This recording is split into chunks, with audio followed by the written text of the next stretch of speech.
Assalamualaikum warahmatullahi wabarakatuh. Nahmaduhu wa nusalli ala rasulihil karim. Amma ba'd. InsyaAllah pagi ini kita dengar beberapa buah hadis mengenai kelebihan mengingati Allah. Mudah-mudahan bermanfaat bagi kita insyaAllah. An Anas bin Malik radhiyallahu anhu anna Rasulullah sallallahu alaihi wasallam qala: "Idza marartum bi riyadil jannah farta'u." Qalu wa ma riyadul jannah? Qala hilakud dzikr. Sayyidina Anas bin Malik radhiyallahu anhu meriwayatkan bahawa sesungguhnya Rasulullah sallallahu alaihi wasallam bersabda, apabila kamu melalui taman-taman syurga, maka nikmatilah hasilnya. Para sahabat bertanya, ya Rasulullah, apakah itu taman-taman syurga? Baginda sallallahu alaihi wasallam bersabda, halkah-halkah yang mengingati Allah Subhanahu wa taala. Sayyidina Anas bin Malik radhiyallahu anhu meriwayatkan bahawa sesungguhnya Rasulullah sallallahu alaihi wasallam bersabda, apabila kamu melalui taman-taman syurga, maka nikmatilah hasilnya. Para sahabat bertanya, ya Rasulullah, apakah itu taman-taman syurga? Baginda Rasulullah sallallahu alaihi wasallam bersabda, halkah-halkah zikir. Ini kumpulan-kumpulan yang mengingati Allah Subhanahu wa taala. An Abi Razin annahu qala Rasulullah sallallahu alaihi wasallam, ala adulluka ala milaki hadzal amr alladhi tusibu bihi khairad dunya wal akhirah, alayka bimajalisi ahli dzikr wa idza khalawta faharrik lisanak mastata'ta bi dzikrillah. Sayyidina Abu Razin radhiyallahu anhu meriwayatkan bahawa Rasulullah sallallahu alaihi wasallam berkata kepadanya, apakah patut aku memberitahu kamu mengenai asas dalam agama yang dengannya kamu akan mendapat kebaikan dunia dan akhirat? Duduklah dalam majlis orang-orang yang mengingati Allah Subhanahu wa taala, dan apabila kamu bersendirian, maka sentiasalah gerakkan lidah kamu untuk mengingati Allah. Sayyidina Abu Razin radhiyallahu anhu meriwayatkan bahawa Rasulullah sallallahu alaihi wasallam berkata kepadanya, apakah patut aku memberitahu kamu perkara asas dalam agama yang dengannya kamu akan mendapat kebaikan dunia dan akhirat?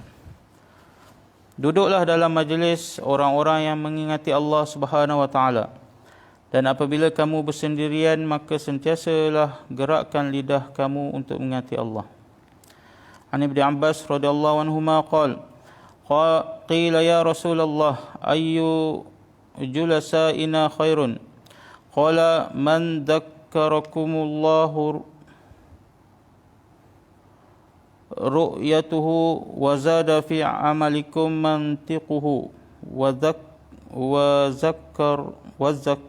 dzakkarakum bil akhirati amaluhu. Sayyidina Abdullah bin Abbas radhiyallahu anhu berkata, ada orang bertanya kepada Nabi sallallahu alaihi wasallam, ya Rasulullah, siapakah teman yang paling baik untuk kami duduk bersamanya? Baginda Rasulullah sallallahu alaihi wasallam bersabda, seseorang yang apabila kamu melihatnya menyebabkan kamu akan teringat kepada Allah, dan percakapannya akan menyebab amalan kamu bertambah, dan amalannya menyebabkan kamu teringatkan akhirat. Sayyidina Abdullah bin Abbas berkata, ada orang bertanya kepada Nabi SAW, ya Rasulullah, siapakah teman yang paling baik untuk kami duduk bersamanya? Baginda Rasulullah SAW bersabda, seseorang yang apabila kamu melihatnya menyebabkan kamu akan teringat kepada Allah, dan percakapannya akan menyebabkan amalan kamu bertambah, dan amalannya menyebabkan kamu teringatkan akhirat. An Anas bin Malik radhiyallahu anhu anna an-nabiy sallallahu alaihi wasallam qala, man dzakarallaha fafadat 'ainahu min khasyatillah hatta yusibal ab min dumu'ihi lam yu'adzibhu Allah taala yaumal qiyamah. Sayyidina Anas bin Malik radhiyallahu anhu meriwayatkan bahawa Nabi sallallahu alaihi wasallam bersabda, sesiapa yang mengingati Allah dalam keadaan air matanya bercucuran sehingga jatuh ke bumi kerana takutkan Allah, maka Allah tidak akan mengazabnya pada hari kiamat. Sayyidina Anas bin Malik meriwayatkan bahawa Nabi SAW bersabda, sesiapa yang mengingati Allah dalam keadaan air matanya bercucuran sehingga jatuh ke bumi kerana takutkan Allah, maka Allah tidak akan mengazabnya pada hari kiamat.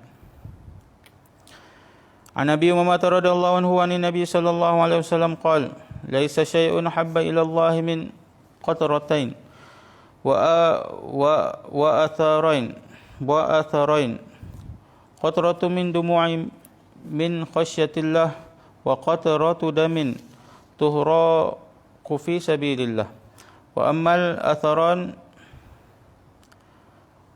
fa atharun fi sabilillah wa asarun fi faridatin min faraidillah.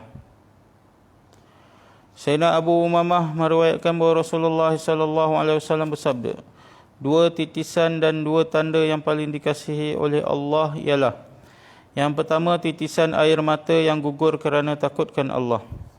Yang kedua titisan darah yang gugur di jalan Allah.